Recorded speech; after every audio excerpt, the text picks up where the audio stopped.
I pull thorns out of lion's paws, and this week the thorn is the imposter syndrome. The fact that so many lawyers feel like they're phonies. They're not who they are, and they can't let anybody see who they really are. And I'm going to start off talking about Navy SEALs, which seems like a bit of a jump from lawyers to SEALs, but I promise to connect the dots.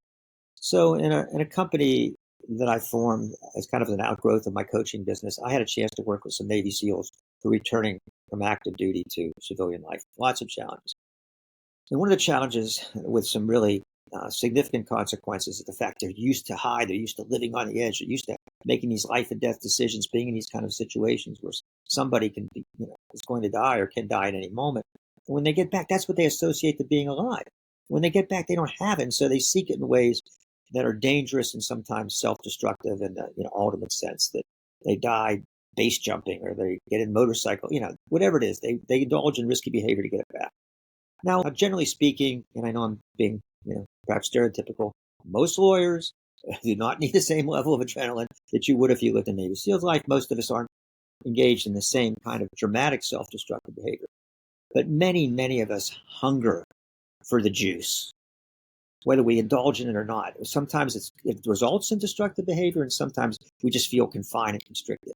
And this is where the imposter syndrome comes in, because it's our need for control that makes us put on a front as the person who knows everything, that has it all together. And we feel if anyone sees behind it, we're not going to succeed professionally. People aren't going to love us. We're going to be rejected, ostracized, abandoned, or whatever the hell it is.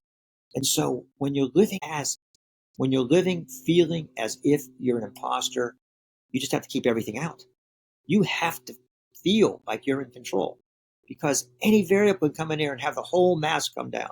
And what happens when we're in control? We squeeze the life out of life. The surprises, the curiosity, the joy, the spontaneity, the ability to respond before you even know how you're going to respond. All the things that give life color and purpose and excitement and just really bring things into our lives we can never understand. We're not going to be able to live those as long as we're terrified of being exposed as an imposter and try to manage every variable that could do that.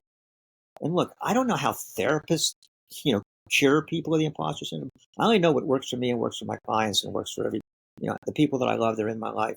And that is that you start to trust life enough to let go a little bit enough of the control. We can see, one, you can trust life. And also you see you can trust yourself. You don't need the mask. And that's the thorn that I pull out of lion's paws. That's what I want. If you have the imposter syndrome or whatever, I think all of us have a touch of it, a low grade imposter syndrome, if not a full blown fever. If you have that, I want to free you from it. I can tell you how great it is to just be yourself. To just not worry about it. Sure, do I care what people think? Do I want things in my past that I prefer people not know about? Of course. But this is who I am. And I can live this way. And because I can live and respond rather than react to life, to accept and invite in rather than to push away, my life's beautiful. I want that for everyone, and I especially want it for my colleagues in the legal profession. And if this is something that appeals to you, there's more information on my website. Next week, there's going to actually be a special imposter syndrome thorn removal offer you can do. But reach out to me. Let's start a conversation. Let's talk. As you can see, I'm an easy guy to talk to, and I love people. I really look forward to talking to you and to help you experience the same freedom that life has blessed me with at this point. And hopefully you won't have to wait as long as I do, because I'm 72. And there's a lot of years I wish I hadn't lived as an imposter.